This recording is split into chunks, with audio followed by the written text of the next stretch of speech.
just 4.22 light-years away, barely wading distance into the cosmic ocean. The star closest to our Sun, a dim red dwarf named Proxima Centauri, turns out to have at least one possibly Earth-like planet. Astronomers are calling this world Proxima b. At 1 1/3 times more massive than the Earth, it rides in the star's so-called habitable zone, where liquid water can exist, along with ice and water vapor. But don't get too excited about the possibilities for intelligent life. Researchers are not yet sure if this alien world is a dense rocky planet like Earth, or a much bigger ball of gas. The planet completes one of its orbits each 11.2 Earth days. Orbiting so close to its turbulent parent star, Proxima b is bombarded with X-rays 400 times stronger than what we receive from our Sun. The scientists also don't know if the planet has any moons. Our large single moon seems to have played an important role in the evolution of life here. On the other hand, red dwarf stars can live hundreds of times longer than Sun-like stars, so there may be plenty of time for biology to develop, adapt, and prosper.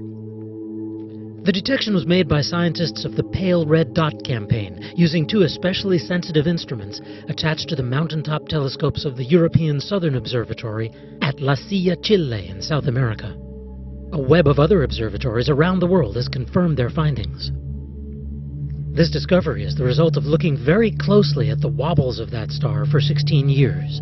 Data had hinted at such a planet for much of that time, but unambiguous proof came only in early 2016, along with teasing clues to a possible second planet at least 5 times further out in the system.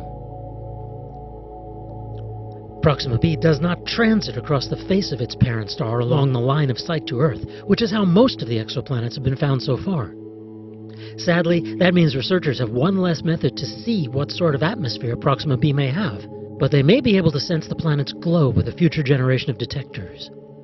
How long is a day on Proxima b? Astronomers are not yet sure. Like many exoplanets lying close into their stars, Proxima b may be in tidal lock with its star, as the Moon is with our Earth, so the planet's day and its year may be the same, in which case its surface temperature variations might look something like this. Or it may rotate 3 times for each 2 revolutions around its star, like planet Mercury does as it moves around our Sun. That would make for a much more even climate, which might be better for living organisms. Even though the red dwarf Proxima is much smaller than our Sun, it would look quite a bit larger in the skies of planet Proxima b because it's much closer to that world. Will eyes from Earth ever voyage there to see for themselves the red sunrise and any alien creatures that may be present? It's not out of the question. This red dwarf and its planets are part of the 3-star family named Alpha Centauri. If engineers can get a lightweight probe up to a significant fraction of the speed of light, the journey to this fascinating system might only take a few decades. A few spacecraft have already proven they can survive for such periods. And now, this new era of interstellar exploration may have just identified its first target. For Space.com, I'm David Sky Brody.